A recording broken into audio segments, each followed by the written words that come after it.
¿Cómo están? ¿Bien? Ok, ¿están listos para abrir la Biblia? Lucas 24 es un capítulo que comienza en su narración con el momento en el que estas mujeres van a la tumba y le encuentran, la piedra removida, el sepulcro vacío, y un ángel se les aparece y les dice: ¿por qué buscan entre los muertos al que vive? No está aquí, sino que ha resucitado. Entonces estas mujeres corren, dan las noticias a los discípulos incrédulos las tiran de a locas, pensaron que estaban locas literalmente. Solamente Pedro y Juan se inquietan con esta noticia y van corriendo al sepulcro y encuentran que ciertamente el sepulcro estaba vacío. Después de eso, el Señor, resucita y aparece en distintas ocasiones ya resucitado a diferentes hombres. A diferentes personas en diferentes momentos. En este capítulo hay un encuentro específico con 2 personas y hacia el final del capítulo entonces ya aparece a los 11 y todo esto. Entonces, por supuesto, la resurrección de Jesús es parte de lo fundamental en la fe cristiana, porque si Jesús no ha resucitado, vana es nuestra fe, ¿no? Realmente pues era solamente un gran maestro más, un profeta más, un hombre que dijo lindas palabras, pero hasta ahí. Sin embargo, Jesús ha resucitado y por eso es que nosotros el día de hoy hemos puesto nuestra confianza en Él, porque Él es el único capaz de vencer a la muerte y comprobar así que el pago efectuado en la cruz del Calvario fue aceptado. La tumba vacía fue el recibo, el ticket de que fue aceptado ese pago que se realizó en el Calvario.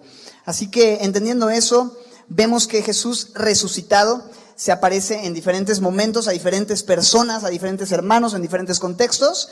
Pero el más detallado y el más amplio que tenemos es este encuentro donde Jesús, la verdad, que se mete en la conversación de unas personas, se hace parte y entonces empieza a hablarles algunas cosas. Vamos a observarlo en Lucas 24:13, voy a leer 13 al 16, oramos y dice: he aquí, 2 de los discípulos, voy a hacer un paréntesis, 2 de ellos, de los que estaban en el lugar cuando las mujeres vinieron corriendo a decir que Jesús había resucitado, que el ángel se les había aparecido y que la tumba estaba vacía, 2 de estos hombres, verso 13, ahora sí, iban ese mismo día que las mujeres fueron con el chisme celestial, a una aldea llamada Emaús, que estaba a 60 estadios, esto es 11 kilómetros, 2 horas a buen paso de Jerusalén. Iban hablando entre sí estos hombres de aquellas cosas que habían acontecido. Sucedió que mientras hablaban y discutían entre sí, Jesús mismo se acercó y caminaba con ellos, pero los ojos de ellos estaban velados para que no le conociesen. Y les dijo: ¿qué pláticas son estas que tienen entre ustedes mientras caminan? ¿Y por qué están tristes? Le contestó uno de ellos, que se llamaba Cleofas, y le dijo: ¿eres tú el único forastero en Jerusalén que no ha sabido las cosas que han acontecido en estos días? Entonces Jesús les dijo: ¿qué cosas? Y ellos le dijeron: pues de Jesús Nazareno, que fue varón profeta, poderoso en obra y palabra delante de Dios y de todo el pueblo, y cómo lo entregaron los principales sacerdotes y los gobernantes a sentencia de muerte y le crucificaron. Pero nosotros esperábamos que Él era el que había de redimir a Israel, y ahora, además de todo eso, hoy es ya el 3er día que esto ha acontecido. Aunque también nos han asombrado unas mujeres de entre nosotros, las que antes del día fueron al sepulcro y como no hallaron su cuerpo, vinieron diciendo que también habían visto en visión de ángeles y dijeron que él vive. Y fueron algunos de los nuestros al sepulcro y hallaron así como las mujeres habían dicho, pero a él no le vieron. Ya me seguí, pero pues es que está buena la historia. Entonces Él les dijo: oh, insensatos y tardos de corazón para creer todo lo que los profetas han dicho. ¿No era necesario que el Cristo padeciera estas cosas y que entrara en su gloria? Y comenzando desde Moisés y siguiendo por todos los profetas, les declaraba en todas las escrituras lo que de Él decían. Señor, que tu Espíritu nos enseñe y haga arder nuestro corazón, Señor, mientras vemos en tu palabra quién eres, Señor, y lo que tú quieres y lo que tú nos enseñas el día de hoy por medio de este texto, en esta conversación, Señor, la que vamos a observar el día de hoy. Te lo pedimos en Cristo Jesús. Amén. Este mismo día que las mujeres a quienes tiraron de a locas, verso 11, a ellos les parecían locura las palabras de ellas, que Jesús, que fuimos al sepulcro y estaba vacío y un ángel se apareció. Quién sabe si estas mujeres ya comieron algo o están ya alucinando. No les creían. Juan y Pedro van al sepulcro, ven como habían dicho que estaba vacío. 2 de estos discípulos que habían tirado de a locas a estas mujeres iban a Emaús, verso 13. El mismo día iban a una aldea llamada Emaús, a 11 kilómetros de Jerusalén. ¿Por qué o para qué iban a Emaús? pues los detalles no los tenemos, pero probablemente quizá este era el lugar de donde ellos eran, donde estaba su familia, quizá incluso su negocio, y ellos dicen, bueno, a Jesús ya lo mataron, ya no tenemos a quién seguir, han pasado 3 días y ni sus luces, ¿no? Aunque ya les habían dicho que el sepulcro estaba vacío, pero ellos dicen, ¿sabes qué? Voy de regreso a Emaús, voy en cierta forma podríamos pensar, de regreso a mi vida pasada, ¿no? No tengo ya a quién seguir, y deciden ir para allá. Por el contexto vemos que hay desilusión, la verdad. Hay tristeza, están agüitados, están sacadísimos de onda, porque su maestro, a quien siguieron por tantos años, a quien escucharon, quien hizo grandes milagros, en quien tenían su esperanza puesta para ser libertados de la opresión del Imperio Romano, ya toda esperanza se había esfumado juntamente con su crucifixión. Así que iban a Emaús. Verso 14, iban hablando entre sí de las cosas que habían acontecido, resumiendo todo lo que sucedió. ¿Y qué es lo que había acontecido recientemente? Pues la condena, la muerte, el juicio, la crucifixión del Señor, todo lo que había impactado a la ciudad, en donde estuvieron involucrados líderes políticos, líderes religiosos, personas importantes, un criminal que fue soltado, fue noticia, un montón de cosas que habían sucedido, y aparte un montón de concurrencia en Jerusalén en ese tiempo, porque se celebraba en esa época, ¿qué cosa? La Pascua, ¿verdad? Entonces venían de todos lados a la ciudad y estaban pues resumiendo, platicando, debatiendo, comentando, y también pues con este rumor de que el cuerpo no estaba, ¿qué pudo haber sucedido? ¿Quién se lo llevó? ¿No? ¿Dónde lo tienen? Y dice que mientras hablaban, verso 15, y discutían entre sí, algo sucede. Verso 15, ¿qué sucede? Jesús mismo se acercó, este es ya Jesús resucitado, ¿verdad? Ya el sepulcro está vacío, Jesús ha resucitado y se acerca a estos 2 discípulos y caminaba con ellos. Estos 2 hombres no son discípulos conocidos, de hecho sus nombres, bueno, Cleofas no aparece en ningún lugar y el otro pues ni nombre tiene, ¿no? No se registra quién era. Sin embargo, eran parte de los discípulos, digamos, extendidos de Jesús. Tenía sus 11, pero también había 70 y luego había otros cientos que le iban siguiendo.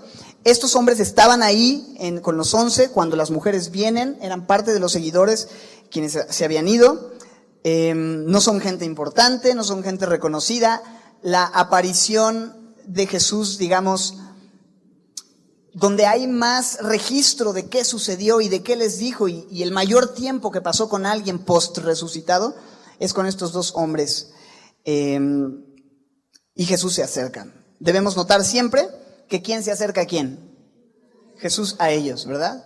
Es Jesús, una vez más, notamos que toma la iniciativa y quien tiene interés por saber qué conversación tenían, pero ellos no lo veían. Verso 16. Ellos no lo veían porque sus ojos estaban velados, no tenían la capacidad de poderlo ver, y nadie puede ver a Jesús si Dios no abre los ojos de nuestro entendimiento. Él es quien resplandece en nuestras tinieblas, y así como en Génesis Él dijo sea la luz y la luz fue hecha, también en nuestros corazones Él resplandece cuando Él dice sea la luz en nuestros corazones y las tinieblas se dispersan, y entonces nosotros podemos verle. Los ojos de ellos estaban velados para que no le conociesen. Así que ellos están caminando, van avanzando. Y les dice, verso 17, ¿qué pláticas son estas que tienen entre ustedes mientras caminan? O sea, a ver, cuéntenme un poquito más de eso que estoy escuchando. Y cuéntenme también, verso 17, ¿por qué están qué? Tristes. Se ven tristes, están platicando de todas estas cosas. Quisiera conocer la historia, ¿no? Eso nos enseña cómo es que Jesús está interesado en nuestra conversación, ¿verdad? A veces pensamos que nuestro chat es privado, ¿no? Y que nadie lo ve, pero en realidad siempre estamos en un grupo, ¿no? En donde Jesús te ha añadido a cualquier conversación que tú tengas. Él siempre, aunque a veces no lo puedas ver, Él conoce perfectamente y quiere acercarse y escuchar qué comentas, el chisme celestial o no tan celestial. Él está interesado. ¿De qué platican? Pero no solamente está interesado en qué hablamos, que dicho sea de paso, de la abundancia del corazón, habla la boca. Entonces nuestras conversaciones revelan mucho acerca de cómo está nuestro corazón y el Señor Jesús quiere saber de qué hablamos. Pero me gusta, no solamente es qué hablan, ahora sí que qué cuentan, ¿no? ¿Qué platican? Sino que sienten, porque les pregunta al final de este versículo 17, les pregunta, ¿por qué están tristes? ¿No? Y ahí van estos discípulos dejando atrás Jerusalén, a sus hermanos discípulos, dejando atrás el lugar donde aprendieron del Señor, el lugar en donde vieron el amor de Cristo, y van caminando hacia Emaús tristes, decepcionados quizá, o desilusionados, o desesperanzados. Y tal vez ese es nuestro caso, ¿verdad? Que vamos dejando atrás, desilusionados, ese lugar, o esas personas, o ese momento donde el Señor ha hablado y a quien el Señor ha usado, y decimos, no, yo ya mejor, ¿sabes qué? Ya me voy a mi casa. Yo ya voy a regresar a lo que antes hacía, y hay dudas, y hay preguntas, y hay tristeza, porque empezaron a suceder cosas que no te gustaron, ¿no? O que te hicieron sentir o preguntarte, ¿por qué, Señor? O sea, ¿por qué no haces lo que yo espero que hagas? Entonces Jesús les dice, ¿qué pláticas son estas que tienen y por qué están tristes? ¿Jesús no sabía lo que platicaban? Sabía. ¿Jesús sabía por qué estaban tristes? Claro. No es como que no lo supiera, es como, ¡ay, realmente quisiera saber qué están diciendo! ¿No? Realmente quisiera saber por qué están tristes. Jesús, mira, Salmo 139. Salmo 139, verso 1. Oh Jehová, y Jehová es Jesús, ¿ok? Jesús es el Jehová del Antiguo Testamento. Tú me has, dice, examinado y conocido, tú has conocido mi sentarme y mi levantarme. Has entendido, ¿qué dice? Desde lejos mis pensamientos. O sea, no necesitaba acercarse a parar la oreja para ver qué es lo que... Aún ni siquiera tenían que hablar. Jesús ya sabía de lejos lo que ellos estaban ni siquiera hablando, pensando. Has escudriñado mi andar y mi reposo, y todos mis caminos te son conocidos. Pues aún no está la palabra en mi lengua, y he aquí, oh Jehová, tú la sabes toda. Detrás y delante me rodeaste, y sobre mí pusiste tu mano. Yo me imagino a Jesús así acercándose, ¿no? Así. ¿Qué pláticas son estas que tienen? ¿Y por qué están tristes, no? Detrás y delante me rodeaste y pusiste sobre mí tu mano. El Señor quiere que tú y yo hablemos con Él. Si Él te pregunta qué tienes, no es porque Él no sepa. Si Él quiere acercarse a escuchar tu conversación, no es porque Él no tenga idea de lo que te está pasando. Él quiere que le digamos a Él directamente lo que nos preocupa. Él ya conoce nuestra necesidad, pero el que nosotros le digamos a Él, eso es lo que Él anhela, porque Él quiere comunión con nosotros, Él quiere que le abramos nuestro corazón, Él quiere escucharnos, Él quiere... O sea, muchas veces yo veo que mi hijo está triste o que se enojó con su hermano o que... Y yo ya sé que tiene, pero a veces me acerco con él y lo veo así nomás con su carita. Y sí, ay, es tan tierno cuando pones la cara, ¿no? Y lo único que quieres acercarme es decirle, ¿por qué estás triste? Yo ya sé que está haciendo berrinche o está recién peleado o cualquier cosa, pero para mí es tan importante que él me diga, ¿sabes? Es que yo quería esto. Entonces ya empiezo yo a explicarle, o pues le doy una nalgada o una... Dependiendo del punto en el que esté, eso es lo que hace el Señor. He aprendido mucho acerca del amor de Dios con mis hijos en ese sentido, y podemos decirle lo que nos preocupa. Por nada estemos afanosos, que sean conocidas nuestras peticiones delante de Él, orando, con ruegos, con acción de gracias. La paz de Dios que sobrepasa todo entendimiento guarda nuestros corazones y nuestros pensamientos en Cristo después de haber orado. Entonces mira lo que responden.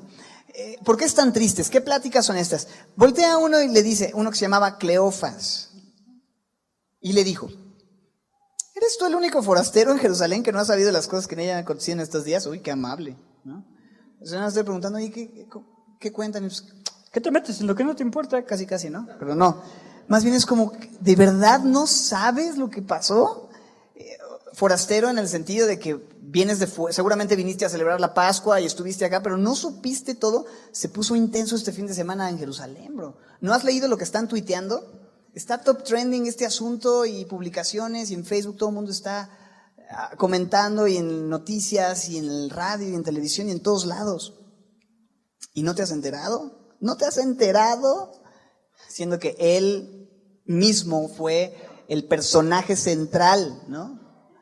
de todos estos eventos y de quién por quién y para quién. O sea, toda la historia se resume a esa semana, a ese lugar en donde Jesús experimentó esa muerte a nuestro favor, y la historia se dividió antes y después de esos días prácticamente, bueno, de su nacimiento, 33 años después, pero su vida, ¿me explico? Su vida. Él es el protagonista. Y le dicen, ¿no sabes? Eres el único forastero que no está enterado de todo. Bro, si supieras con quién estás hablando. Y me encanta el Señor, verso 19. Entonces Jesús contestó, ¿qué cosa? No sé si así le hizo, ¿verdad? Pero me lo imagino tan así como, sí, no, cuéntame, ¿no? A veces cuando nosotros oramos, o sea, el Señor ya lo sabe, pero abrimos nuestro corazón y, Señor, ¿qué no sabes lo que me pasó? A ver, cuéntame qué te pasó. ¿Sí me explicó? En oración, estás triste y te dicen, ora. Pues es que el Señor ya debe saber, ¿no? ¿Qué no sabes, Señor, lo que me pasó? ¿Qué cosa te pasó, mijo? ¿No? ¿Qué cosa? ¿De qué me perdí? Y ellos le dijeron, pues de Jesús Nazareno, que fue varón profeta, verso 19, poderoso en obra, en palabra delante de Dios y de todo el pueblo, y cómo le entregaron los principales sacerdotes y nuestros gobernantes a sentencia de muerte, y le crucificaron.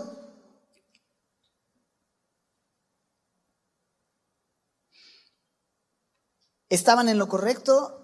Pues en parte sí, ¿no? Tenían el nombre, Jesús, ¿de dónde era? Nazaret. ¿Qué hizo? Bueno, varón profeta, no es del todo correcto, porque él no solo era un profeta, el Hijo de Dios, Dios encarnado, el Mesías prometido, pero en cierta forma en el sentido de que alguien que vino a hablar de parte de Dios, y eso es lo que hizo Jesús, vino a hablar las palabras del Padre, ¿no? Y era poderoso sin duda en obra y en palabra delante de Dios y de todo el pueblo. Nunca nadie habló como él, nunca nadie ha hecho tales cosas como las que él hizo. Era evidente, tenían todos los datos correctos, quién era, de dónde era, lo que había hecho, lo que le sucedió, cómo es que fue víctima, ¿no? En el sentido de que le entregaron a los principales sacerdotes. Esa palabra víctima, no sé si es, porque al final nadie le quitó su vida, él puso su vida, él tenía poder para ponerla, ¿no? Pero fue abusado injustamente. ¿Cómo le entregaron a los principales sacerdotes y nuestros gobernantes a sentencia de muerte? ¿Y cómo le crucificaron? O sea, tenían todos los datos, quién era. Pero chécate, el verso 21 es muy revelador, porque no solamente el quién era para ellos y que tenían los datos correctos sobre él, aquí el asunto es lo que ellos esperaban de ese hombre, de quien tenían los datos correctos y sabían perfectamente bien quién era, o casi bien quién era. Lo que esperaban de ese hombre. ¿Qué esperaban? Verso 21. Checa esto. Pero nosotros esperábamos que él era el que ¿qué?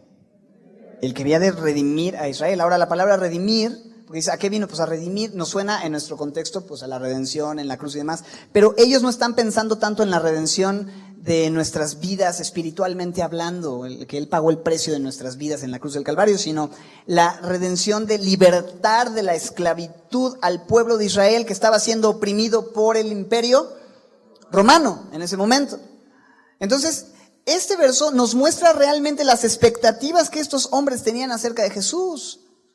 Nuestra esperanza era que Él iba a redimir a Israel, que nos iba a libertar de la opresión, y como la mayoría de los judíos solamente tenían una esperanza temporal y querían que Jesús resolviera una situación inmediata y terrenal, no con sus ojos en la obra verdadera que Jesús vino a hacer, que no es inmediata y temporal solamente, sino eterna y permanente, ¿verdad?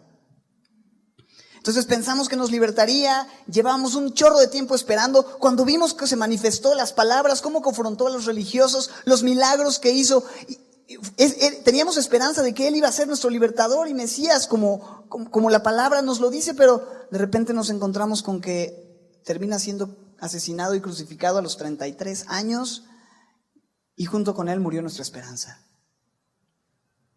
Le están diciendo eso a Jesús, que está vivo ahí al lado. Y me imagino a Jesús diciendo, no me digas. No, pues está pesado. Qué triste, ¿verdad? Y ahora, además de todo esto, es ya el tercer día que esto ha acontecido. Y unas mujeres que fueron al sepulcro, como no hallaron su cuerpo, vinieron diciendo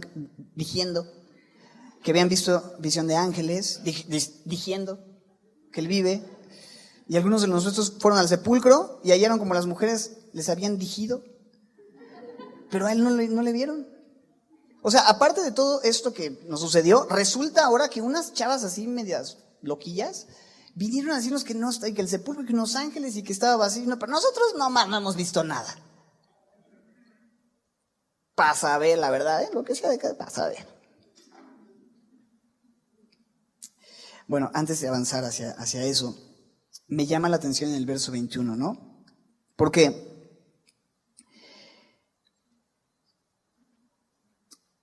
estos hombres dicen, entonces Jesús hizo todo esto, es esta persona, pero nosotros queríamos que nos libertara y no fue así. ¿Cómo estaban estos hombres?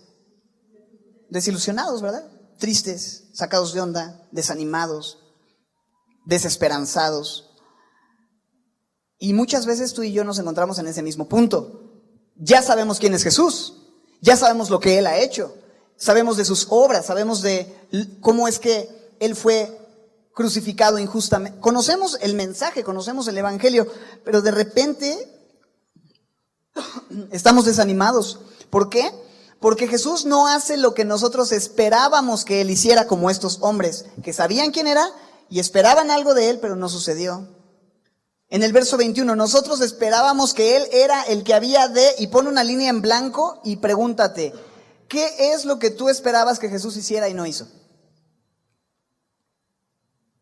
¿Por qué te desilusionaste? ¿Por qué te sacaste? ¿Por qué estás triste? Porque sí, ok, voy a la iglesia, le conozco, he escuchado de Él, pero de repente hay un aspecto, una situación que yo esperaba que Él había de hacer o impedir. Y entonces por eso estoy triste y por eso estoy sacado de onda y por eso mejor dejo Jerusalén y me voy a mi vida, a Emaús. ¿Qué querías que Dios impidiera que sucediera? Y no pasó como pensabas. La siguiente pregunta es, ¿cómo reaccionaste cuando las cosas no pasaron como tú esperabas? ¿Dejó de ser el soberano de tu vida? ¿Dejó de ser el rey de tu vida? ¿Tu percepción de su amor cambió porque Él no hizo y no respondió como tú esperabas que respondiera? Creo que a todos nos ha pasado.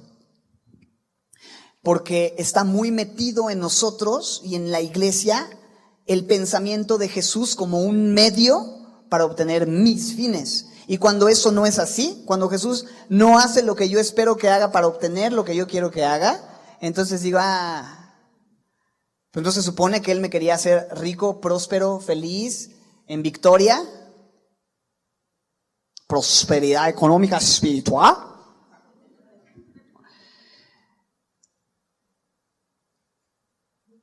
Y cometemos ese error de ver a Jesús como un medio. Nos han dicho, ven a Jesús y tus problemas se van a arreglar, tu matrimonio se va a arreglar, tu situación económica va a mejorar, vas a tener éxito, vas a alcanzar tus sueños, vas a ser usado de una forma tremenda y poderosa. Y te empiezan a decir, y es como, ¿y si el Señor no te sana? ¿Y si Él no tiene su primordial enfoque en restaurar tu condición, la que sea que tengas, sino a través de esa enfermedad y tribulación enseñarte a depender más de Él y mantenerte con la nariz en el piso rogando por misericordia y confiando solamente y bastándote su gracia? Sí, eso es lo que Él quiere. Y si Él no quiere cambiar la situación. Porque poco se predica de eso, ¿verdad? Siempre, no, vas a ver cómo todo va a estar bien. Sí, pero ¿qué significa que esté bien?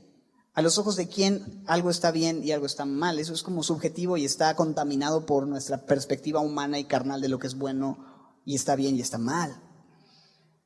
Porque Dios no ve las cosas como nosotros, porque sus planes son superiores, porque Él es soberano, Él ve las cosas en un plano eterno y Él está viendo por tu bien eterno, no solamente temporal. Y todas las cosas ayudan a bien a los que aman a Dios, esto es a los que conforme a su propósito son llamados. Pero Él tiene planes que no entendemos Y Él puede o no cambiar las cosas, Él puede restaurar o permitir sufrimiento prolongado en nuestras vidas porque sabe lo que está haciendo y en todo va a darse la gloria. Y si Jesús decide intervenir o decide no hacerlo, Él es digno de que yo siga adorándole porque Él no me debe nada. Y yo no le adoro por lo que Él va a hacer, sino por lo que Él ha hecho. Y lo que sea que vaya a hacer, Dios da, Dios quita, sea el nombre de Dios bendito. Ay, qué rudo, pastor. Pues es que es tiempo de ver las cosas como la Biblia las enseña. Y es tiempo de quitar de nuestros púlpitos, de nuestra enseñanza, este mensaje homocéntrico que se trata de ti, de tu prosperidad, de tu comodidad, de que tú estés bien. No estoy diciendo que todo va a ser sufrimiento, todo va a estar terrible, todo va a ser... No, ciertamente hay una vida abundante y hay una paz sobrenatural que Dios nos da y hay muchas veces bendición económica, bendición familiar, matrimonios restaurados, vida plena, pero no puede ser ese nuestro enfoque, nuestro fin. Nuestro fin es Él y todo lo demás es un medio para su gloria, sea un matrimonio sólido o aún una ruptura. Todo tiene que apuntar a Él, es de Él, por Él y para Él. Y necesitamos empezar a ajustar nuestra perspectiva. Así que estos hombres, verso 22, siguen diciéndole, estas mujeres nos dijeron que el sepulcro estaba vacío, que vieron ángeles. Pedro y Juan, verso 24, fueron al sepulcro, encontraron también el sepulcro vacío, pero pues para saber, ¿verdad? Porque a él no lo vieron. Y uno hasta no ver, no creer. ¿No? ¿Vas a ir? A ver si está vacío o no. Porque yo hasta no ver, no creer. ¿No? Y en la vida cristiana no es ver para creer, sino creer para ver. ¿No te he dicho que si crees, verás la gloria de Dios? Jesús le dijo, porque me has visto, creíste, Tomás. ¿Te acuerdas? Juan 20, 29. Bienaventurados los que no vieron y creyeron. Y adivina qué, en este lugar habemos muchos que no hemos visto, pero hemos creído, amén. Bienaventurados chicos y chicas que han creído sin ver. Un día nuestros ojos van a contemplar al Rey en su hermosura y en su majestad. Así es. Entonces no sabemos si está, no sabemos qué pasó, no sabemos esto del cuerpo, lo mataron. La verdad es que ya nos vamos a Emaús, sí estamos sacados de onda, esa es la verdad. Entonces Jesús les dijo, ay chiquitos, pobrecitos. No, pues sí tienen razón para hacer. Oh insensatos y tardos de corazón para creer todo lo que los profetas han dicho. Esto es increíble. Cuando tratas con alguien que está triste y confundido, como que no suena a la mejor idea responder sus dudas y ser empático con él, abriendo con la frase, oh insensato y duro de corazón para no entender lo que dice tu Biblia. Hermano, vengo por oración, estoy un poco triste porque las cosas no salieron como yo esperaba, las noticias no son buenas, no sé qué. Oh insensato y tardo de corazón, ¿no? Pareciera ese el sentir, pero, más sin empero, la intención original pareciera que tiene más una connotación incluso de ternura. Hay comentaristas que más que la palabra insensato es la palabra amable para decir tonto. Eso que significa literalmente. Pero es más un sentido que chicos, tontitos, no lean su Biblia. ¿Qué onda? Ok. Tardos de corazón para creer todo lo que las mujeres han dicho. Lo que los discípulos, lo que los ángeles según las mujeres han dicho, no. ¿Lo que quién? Los profetas que hablaron ¿dónde? En las escrituras, inspiradas ¿por quién? Por Dios, ¿no? O sea, aquí no es un tema de que no le estás creyendo a las mujeres, es un tema de que no estás creyendo la palabra. Porque la palabra hablaba del sufrimiento y la muerte del Mesías en Génesis, tú sabes, Génesis 3, 15 y 16, Génesis 22, puedes ir en Éxodo a ver el Cordero Pascual, Salmos, Isaías, todo lo que los profetas han dicho. ¿No lo crees? ¿Ustedes creen que estos hombres no creían nada de la Biblia? ¿O creen que sí creían las Escrituras? Sí lo creían, pero no todo, creían algunas cosas. ¿Te fijas ahí en el versículo 25? Para creer todo lo que los profetas han dicho. Creen algunas cosas, pero no todo. Porque es muy fácil creer solamente lo que se acomoda a mi forma de ver la vida. O sea, cuando habla de amor, de paz, de esperanza, está muy padre. Pero cuando habla de sufrimiento y dolor, eso lo cancelo. Lo ato y lo echo fuera, eso no. Y nos parecemos a los de Maús. Y nos entristecemos y empezamos a dudar por no creer todo lo que la Biblia enseña. Cuando estás en tribulación, cuando estás en prueba, tienes que recordar que la Biblia prometió que ibas a estar ahí. ¿Dónde? ¿No? Es necesario, dice. No solamente dice que vas a estar ahí, dice que es necesario que estés ahí. A través de muchas tribulaciones entres en el reino de Dios. Y del verso 26 dice, ¿no era necesario que el Cristo padeciera estas cosas y entrara en su gloria? La Biblia lo mostraba claramente. No hay gloria si no hay sufrimiento. En la vida de los hijos de Dios, así como en la vida de nuestro Maestro, es necesario que a través de muchas tribulaciones entremos en el reino de Dios, y para participar de la gloria venidera que en nosotros ha de manifestarse, es necesario padecer por un poco de tiempo. Y si a nuestro Señor lo rechazaron, lo humillaron, ¿qué podemos esperar tú y yo? Pero somos bienaventurados cuando por su causa nos vituperen y nos persigan y digan toda clase de males mintiendo contra nosotros. Podemos gozarnos y alegrarnos porque nuestro galardón es grande en los cielos. Entonces, crean toda la Biblia, chicos. Crean toda la Biblia. Y el Señor se mete en su conversación y les dice, o sea, sí, están viendo los datos duros, están viendo la situación, están viendo todo lo que se está viendo, pero también tienen que recordar que la Biblia ha hablado de estas cosas. Que no debe parecer cosa extraña cuando nos encontremos pasando por ese tipo de situaciones, como si alguna cosa rara nos pasara. Porque ya Dios nos dijo. Es parte del paquete. El sufrimiento para participar de la gloria. Nadie puede participar de las bendiciones familiares si no participa de los sufrimientos familiares. Cuando hay prosperidad y cuando papá tiene un buen sueldo, tiene un buen bono, todos participamos. Pero cuando hay escasez y no hay trabajo, también todos le entramos, ¿verdad? Y como la familia de Dios, participamos de los sufrimientos familiares y participamos de las bendiciones familiares. Y mira el verso 27, entonces era necesario el padecimiento, era necesario que fuera la cruz para poder ser glorificado. No hay gloria si no hay sufrimiento. Hay muchísimo que podemos hacer toda una enseñanza respecto a ese concepto, pero debemos recordar eso, no hay nueva vida si no hay una muerte a la antigua vida, ¿verdad? Porque queremos nosotros seguir en la antigua vida y tener la nueva, no se puede. Tienes que crucificar. Los que son de Cristo han crucificado su carne con sus pasiones y deseos y han sido resucitados juntamente con Cristo para una nueva vida. Pero no puedes seguir en lo de la antigua vida si es que Él te ha dado una nueva vida. Simplemente tiene que haber un sufrimiento de ¿y sabes qué? Matar la carne, matar la antigua naturaleza no es divertido. La carne se resiste y duele. Y no está chido, perdón por el slang, pero se siente bien, no está padre. Pero es necesario hacer morir lo terrenal en nosotros para poder entonces vivir en esa abundancia y plenitud que hay de la nueva vida.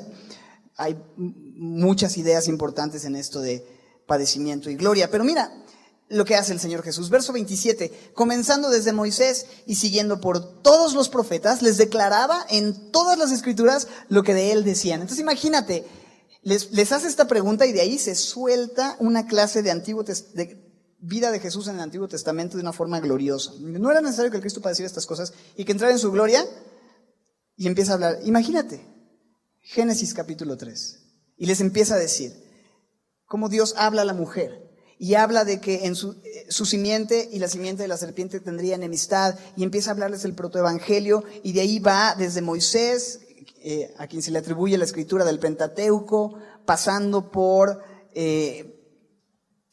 Génesis 22, la vida de José siendo el Génesis 22, que es cuando Abraham ofrece a Isaac, y que dice Dios se proveerá de cordero, y dice el cordero de Dios que quita el pecado del mundo es Jesús. Finalmente se proveyó. Lo que encontraron para sacrificar era un cabrito, pero no un cordero. Y después va en final de Génesis cuando habla de la vida de José, quien fue vendido injustamente por sus hermanos. Y él resultó siendo el salvador del mundo antiguo conocido, un tipo de Jesús. Y luego en Éxodo, el cordero pascual.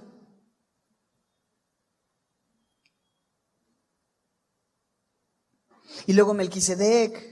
Y luego el hombre que peleó con Jacob, el león de la tribu de Judá, la voz en la zarza, el salvador sufriente del Salmo 22, el buen pastor en el Salmo 23.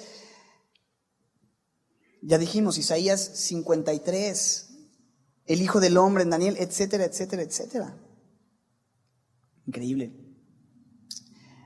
Comenzó desde Moisés siguiendo por los profetas, verso 27, declaraba en todas las escrituras lo que de él decían. Qué increíble escuchar esa clase, ¿no? Escuchar esos ejemplos, escuchar, si hubiera una predicación que me hubiera gustado escuchar de Jesús. Bueno, hay unas que están registradas, por supuesto, y son maravillosas, ya en la palabra, pero algunas que no están registradas, palabras que dijo que no, Juan decía, ¿no? Que no alcanzaría si se registrara todas las palabras y los hechos de Jesús. Bueno, este cassette, ¿alguien sabe lo que es cassette? Me encantaría poderlo, llegando a la librería celestial, oye, híjole, échame 2 copias de los de Maús, ¿no? La clase de 2 horas, de Antiguo Testamento y Jesús. Imagínate. Pero algo que debemos notar. ¿Qué es lo que Jesús utiliza para tratar con la desilusión y la tristeza de sus discípulos? ¿Qué es lo que usa? ¿Una experiencia mística? ¿Están tristes? Yo ato y echo fuera el espíritu de tristeza.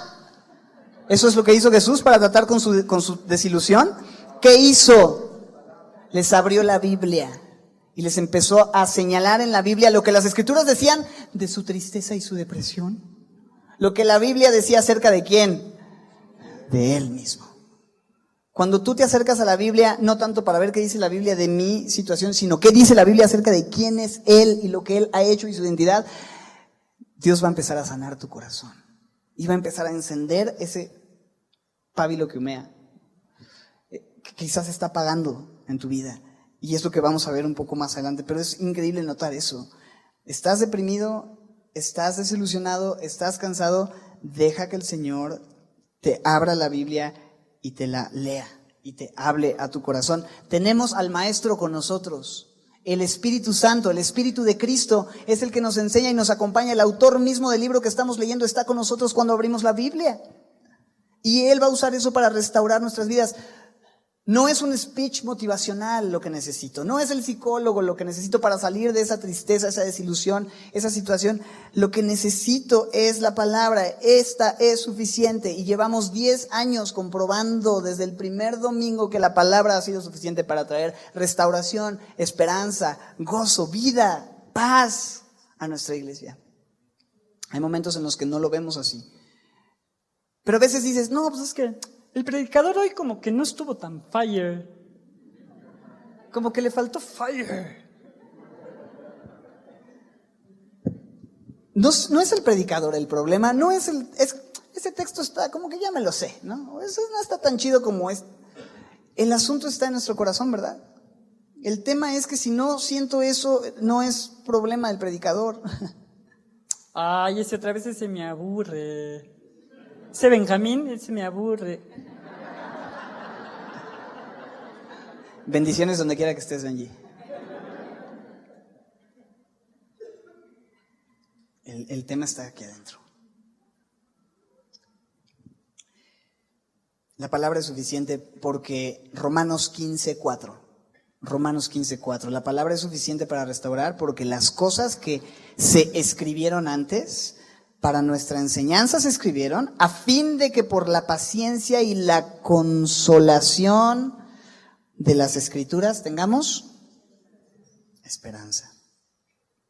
Así que comenzando desde Moisés y siguiendo por todos los profetas, les declaraba, dice, en todas las Escrituras lo que de él decían.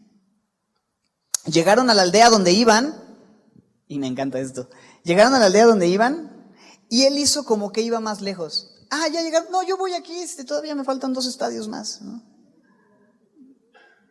Y no les obliga, ¿sabes? Ahora me quedo, sino les da espacio como un caballero. Y el verso 29 dice, mas ellos le invitaron a que, ¿qué dice? Mas ellos le obligaron a quedarse, ¿no? ¿Te fijas el grado de aferre que hay ya a Jesús en ese punto? Es así como, no te vas a ningún lado, te quedas, ¿no? Y comes con nosotros, quédate con nosotros, porque se hace tarde y el día ya ha declinado. Bueno, ese es mi pretexto para decir, quiero seguirte escuchando. Entró pues a quedarse con ellos, ¿no? No les dijo, quédate, porque Elías, no, yo me tengo que ir, tengo un compromiso ahorita, ¿no? Fue como, quédate, no, como crees, bueno, va.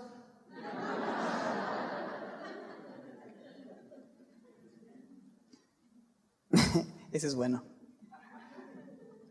Lo aplico seguido. Oye, permíteme pagar la cuenta. No, como crees, bueno, va. Ok, seguimos, ¿verdad? ¿Vamos bien? Mas ellos le obligaron a quedarse diciendo, quédate con nosotros. Bien. Y después de escuchar la palabra, tiene que haber ese punto en donde digamos, Señor, quédate, por favor, sigue hablando a mi vida. ¿No te pasa que hay veces en las que dices, ya se acabó? Quiero más, necesito más. ¿Sabes qué? No necesitas un predicador que te esté hablando. Tú tienes la Biblia y puedes leer todo lo que quieras. El Espíritu mismo de Jesús, dile, quédate, Señor, me estás hablando, sí, quédate, por favor, acompáñame el resto de la semana, ven conmigo a mi casa y quédate y háblame, por favor. ¿Qué crees que va a hacer? ¿Sabes qué te va a decir? No, como crees, bueno, va. Eso es lo que te va a decir. Él está dispuesto. Él más que tú tiene interés en enseñarte y en avivarte. Mira lo que sucede, verso 30. Y aconteció que estando sentado ellos a la mesa, tomó el pan y lo bendijo y lo partió. ¿A qué te suena? La última cena, ¿no? Seguro hubo así como flashback, déjà vu, ¿no? Y les dio, y verso 31, entonces les fueron abiertos los ojos. Seguramente en ese momento al subir las manos y partir el pan, ¿qué vieron? Su reloj. No. Es el reloj de Jesús. Vieron sus heridas, ¿no? Y fueron abiertos sus ojos y le reconocieron, les cayó el 20 de quién era. Y él desapareció de su vista en ese momento. Una característica de ese cuerpo nuevo, glorificado, es que aparecía y desaparecía en lugares a puerta cerrada, así de repente, ¿no? Al instante desapareció y todos se quedaron así de, wow, todo este tiempo fue él y yo no me había dado cuenta. ¿Y cuántas veces no nos pasa que Jesús lleva un rato con nosotros y está hablando y de repente es como, ¡pum!, te cae el 20. Es el Señor. Exacto, es todo lo que tenías que ver. ¡Pum!, desaparece. ¿Viste, bro? No estaban locas las doñas.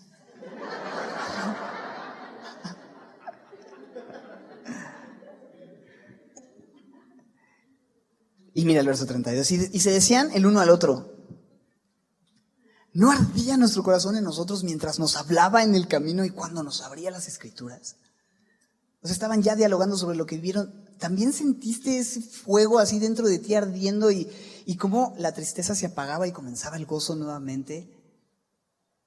¿No te preguntabas quién es este cuate? ¿Qué manera de exponer? ¿Qué claridad? Tiene toda la razón, estamos bien perdidos. No puede ser. ¿Quién es? Y ardía su corazón. ¿Y qué fue lo que encendió su corazón de nuevo? ¿Qué fue lo que encendió su corazón? La palabra, la exposición a la escritura. ¿Por qué me siento apagado? ¿Por qué me falta gozo? ¿Por qué no puedo regresar a tener esa alegría de conocer a Dios? ¿Por qué no hay un despertar? ¿Por qué no hay un avivamiento? ¿Por qué no me estoy exponiendo a la palabra? Dios va a usar la palabra para reavivarte. Dios va a usar la palabra para volverte la esperanza, para hacer arder tu corazón.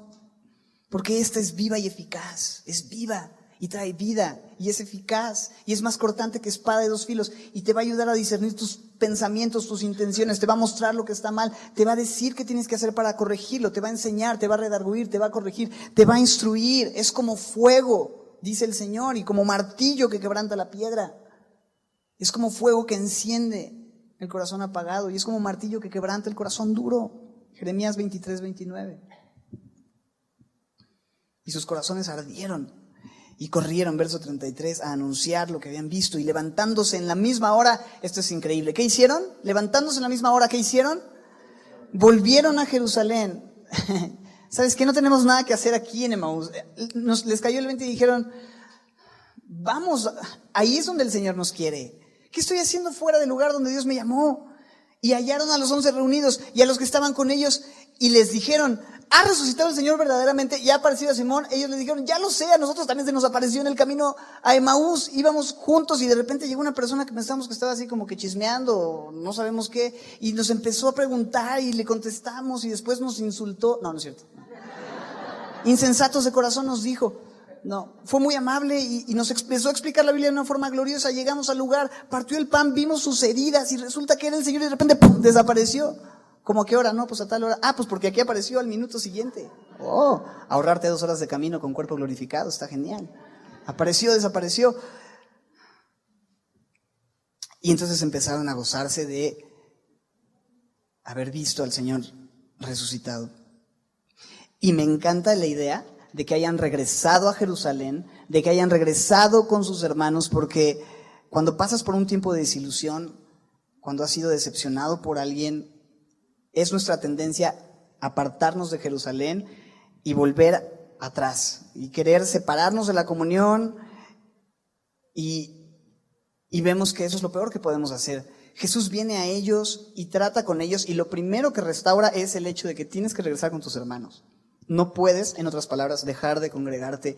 Si te han lastimado, si estás desilusionado, si hay algo que no te ha parecido, necesitas ir al Señor primeramente para que Él restaure lo que tiene que sanar en tu vida y después regresar a la comunión con tus hermanos. No te desconectes. Mantengamos firme, Hebreos 10:23, sin fluctuar la profesión de nuestra esperanza. Fiel es el que prometió, y considerémonos, verso 24, unos a otros para estimularnos al amor y a las buenas obras, verso 25, no dejando de congregarnos como algunos tienen por costumbre, sino exhortándonos.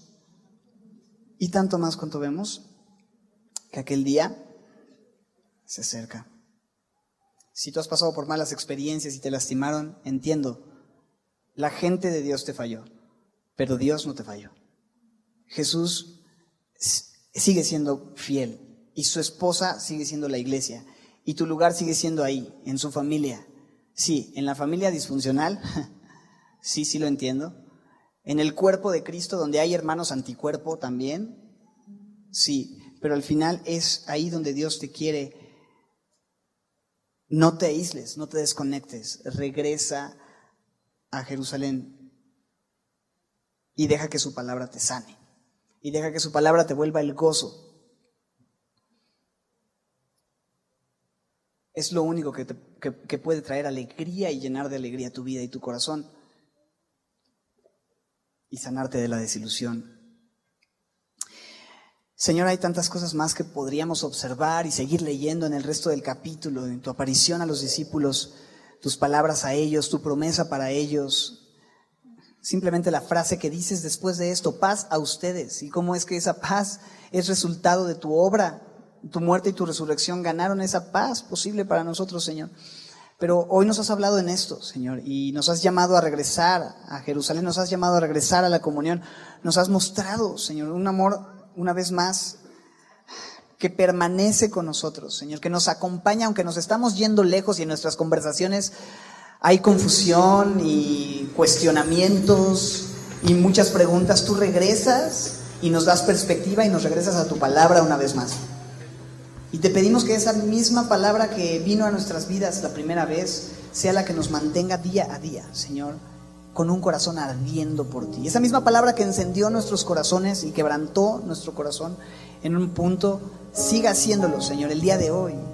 Llevamos 10 años, domingo a domingo, contemplando tu bondad, Señor, sin detenernos uno solo, y tú has estado con nosotros con tu palabra, restaurando, sanando, trayendo paz, restauración a muchas familias, a cientos de personas, Señor, y añadiendo a tu iglesia cada día los que han de ser salvos.